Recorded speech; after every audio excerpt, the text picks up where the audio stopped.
One of the things that I'm hearing often these days at the open houses is, I don't want to bother my realtor. Now, if you have a realtor, use them. That's what they're getting paid for. Definitely bother your realtor. Do not overshare at the open house. Do not talk about, hey, the rental lease is coming up for renewal and you need to decide in the next 60 days. Or do not share with them what your price range is and what you think the home is worth. You can't be slamming the seller's home when you're visiting. That's your strategy to eliminate competition. I'm going to say don't do it because it may backfire. I'm going to give you a personal example of exactly what happened at one of my recent open houses.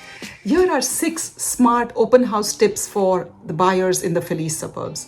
These are things that you want to know if you happen to be looking for a home in, northern Chester County, Montgomery, Delaware County areas of the Philadelphia suburban market. These are some tips that will help you. This is Bela, Vora. I talk about all things real estate, and hopefully my videos guide you towards making good decisions as home buyers and sellers. And I give timely information that changes with the market trends. I keep track of macro trends and give advice for the local markets. So without further ado, let's go. These are the 6 smart tips that you might want to stay in touch with when you visit open houses.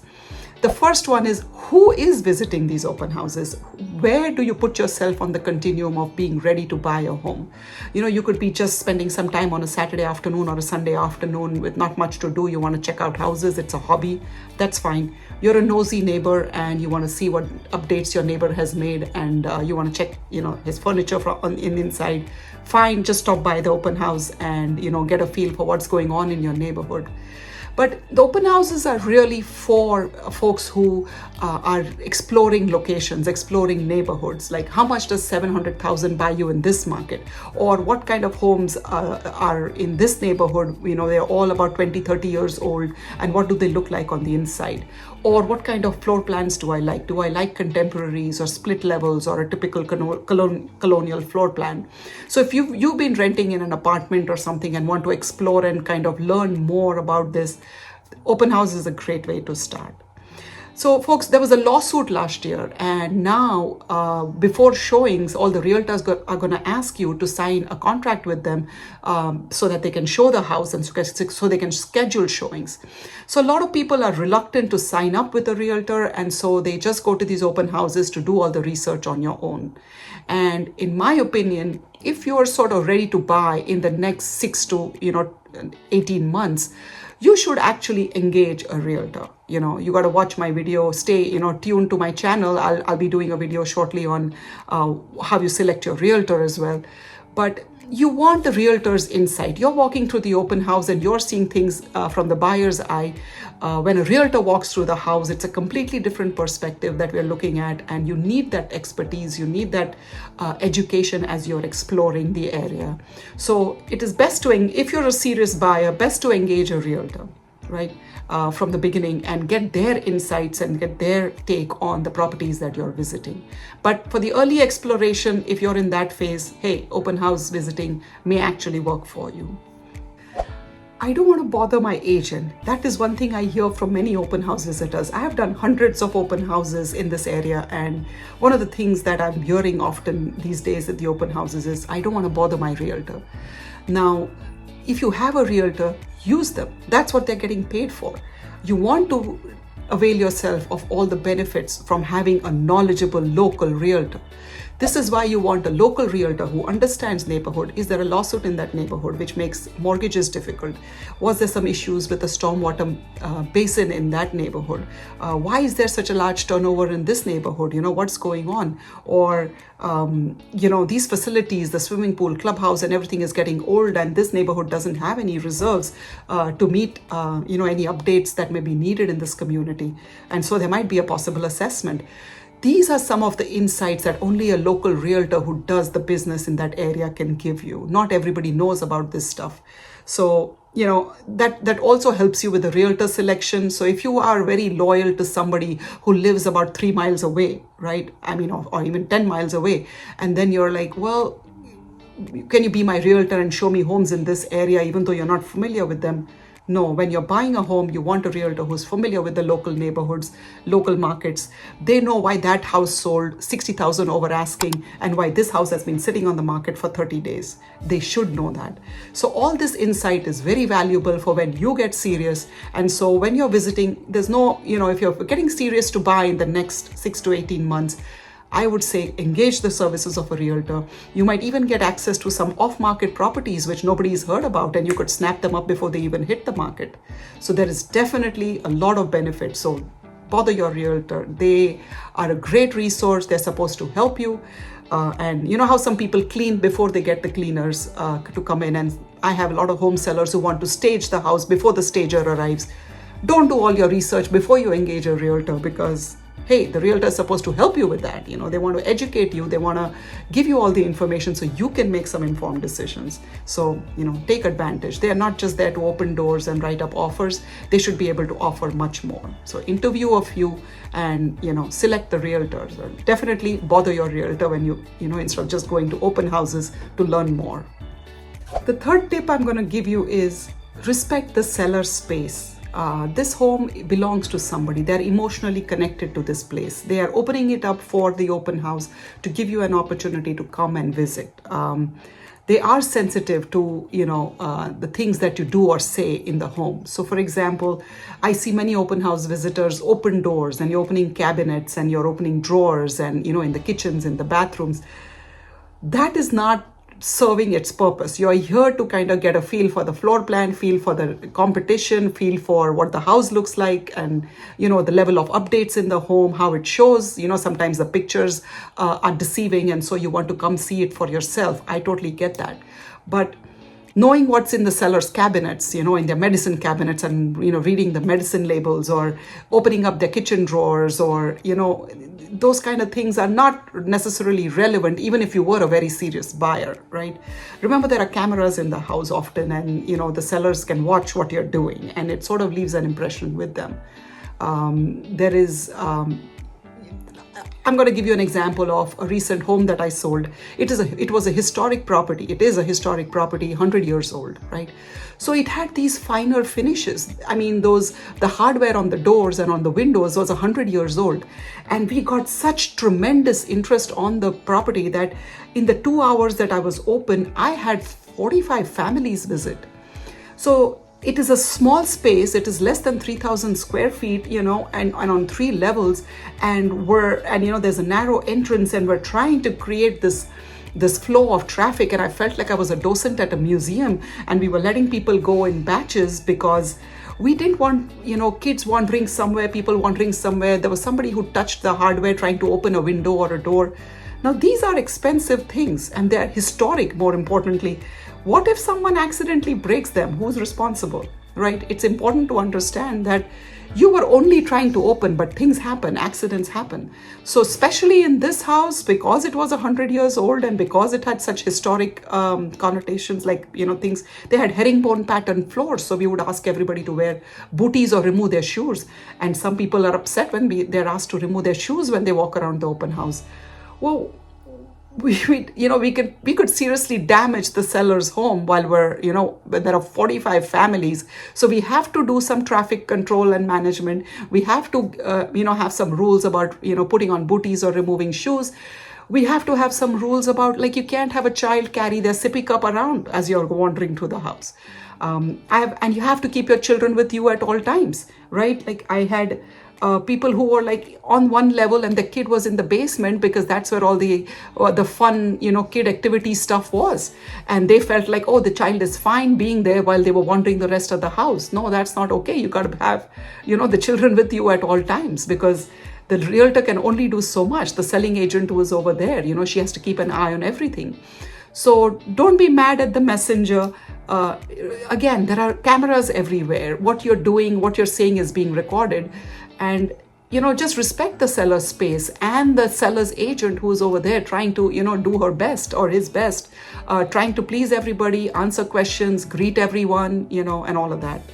So this brings me to my next point about who is that agent who is over there? The role. What is the role that they play? there are only two reasons why a realtor is at an open house. The first reason is if they're representing the seller and they're trying to sell the house and expose it to as many buyers as possible. So there are people out there who don't want to schedule showings with their realtors. They like to come to open houses, and we want to throw the house open for them. And the other reason why realtors do open houses is to engage with potential buyers and hope to make them their clients.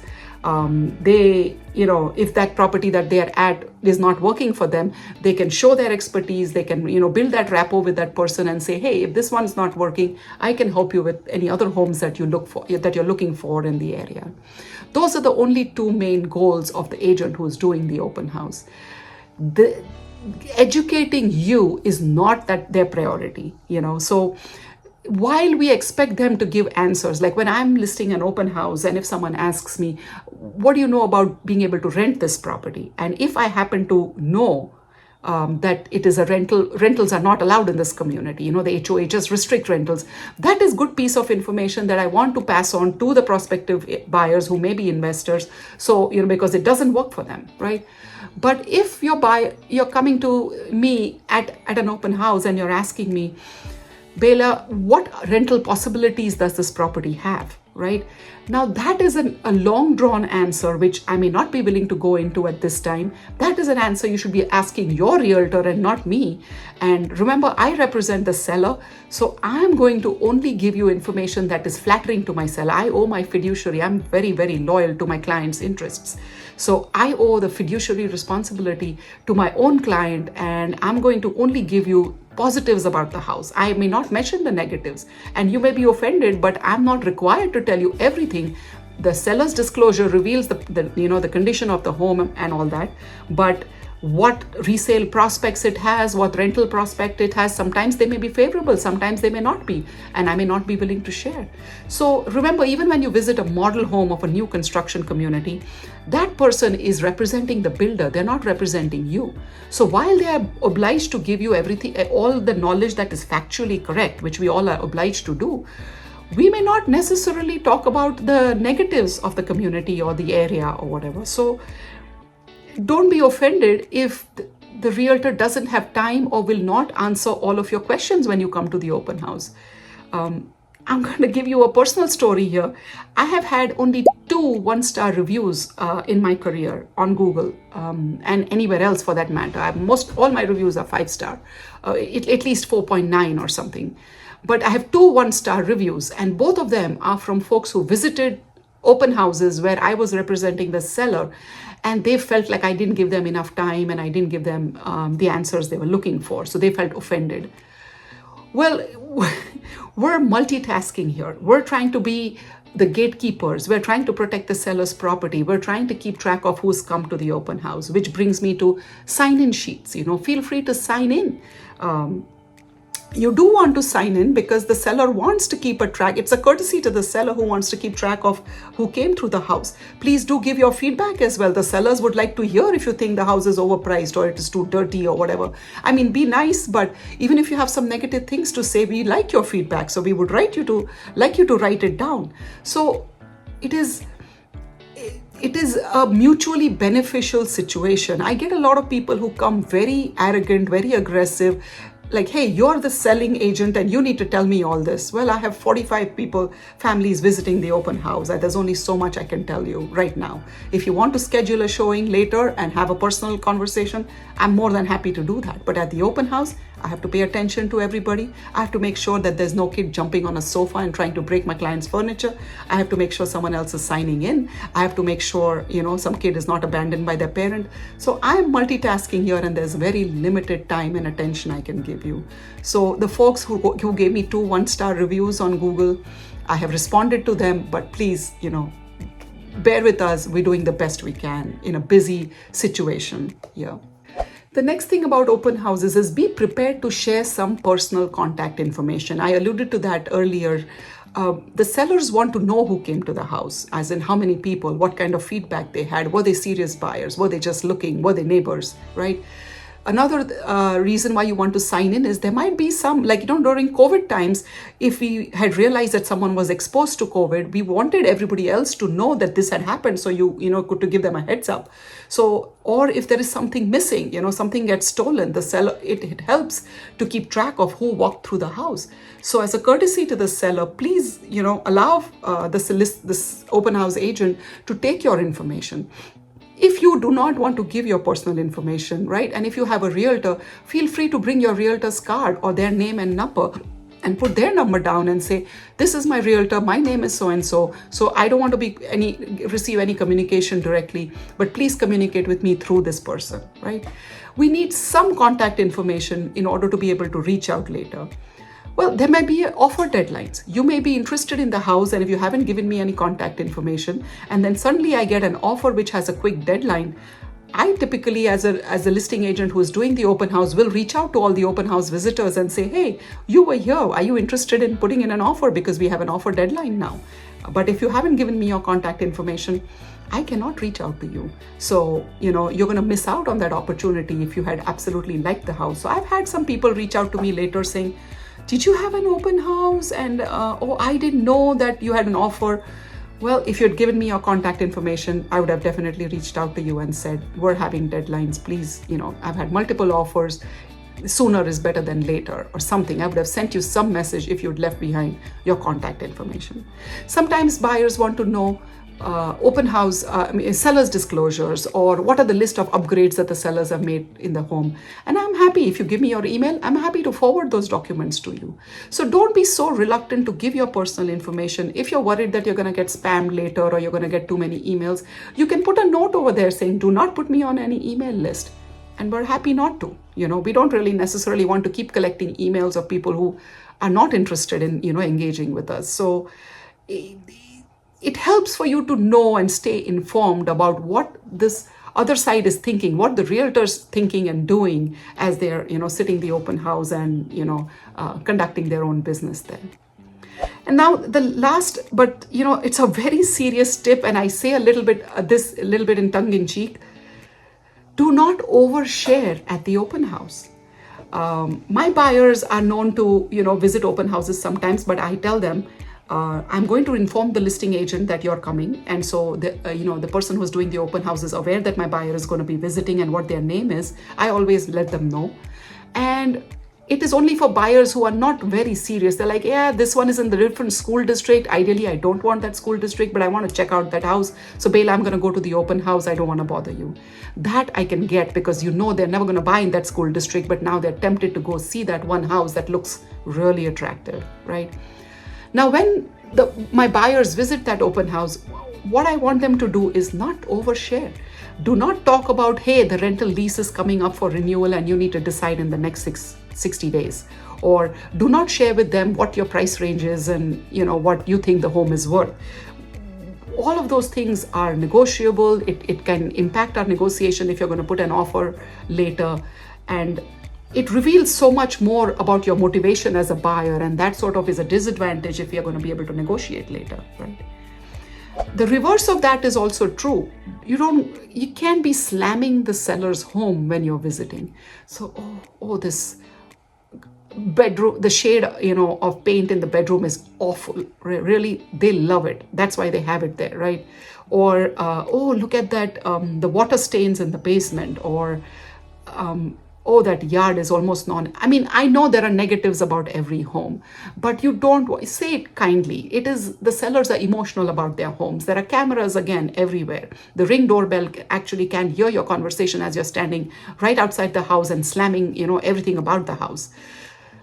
I'm going to give you a personal example of exactly what happened at one of my recent open houses. I had a buyer who later on I realized, but they spent an hour at the open house. They were represented by a realtor, so I'm not sure why they didn't, come with their realtor, but they chose to come to the open house and spent an hour at the house. And they were looking at everything, scrutinizing it like inspectors would, because, these days we have multiple bids, and they knew that they weren't going to be able to, put an inspections contingency on the house. And they saw some water stains in the basement. Now, they've been here for so long and they were discussing it amongst themselves. But at one point, I just walked towards the bathroom where they were discussing things with another open house visitor. And they were telling that other open house visitor about the stains, the water stains in the basement. That's a no-no. That's a liability. You're talking about things that you don't know. You're not a home inspector. You don't know what those water stains, and coincidentally, things were mentioned in the seller's disclosure. It was very much revealed. The sellers had spent thousands of dollars to fix that water issue, and that stain was from, back when it had happened 10 years ago. So it was a nothing burger, but when you talk about those kind of things to other open house visitors, you're influencing their opinions. And the open house agent is sitting there watching you do it, and she's going to talk to the sellers about it. And then when you send in the offer for that listing, and it's a multiple offer, I'm obliged to tell my seller that this is the same person who was not too happy with those water stains in the basement. So sellers are emotional about their home, and other things being equal, they're going to pick another offer over yours because you had such negative things to say about their home and you were sharing negative things to other open house visitors. So if that's your strategy to eliminate competition, I'm going to say don't do it because it may backfire. So folks, these are the things that you want to be mindful of as you're visiting open houses. Hope this gave you some perspective on, what the realtors are thinking, what the sellers are thinking, and, hope this helps you the next open house you visit. Take care and subscribe to my channel for more such tips.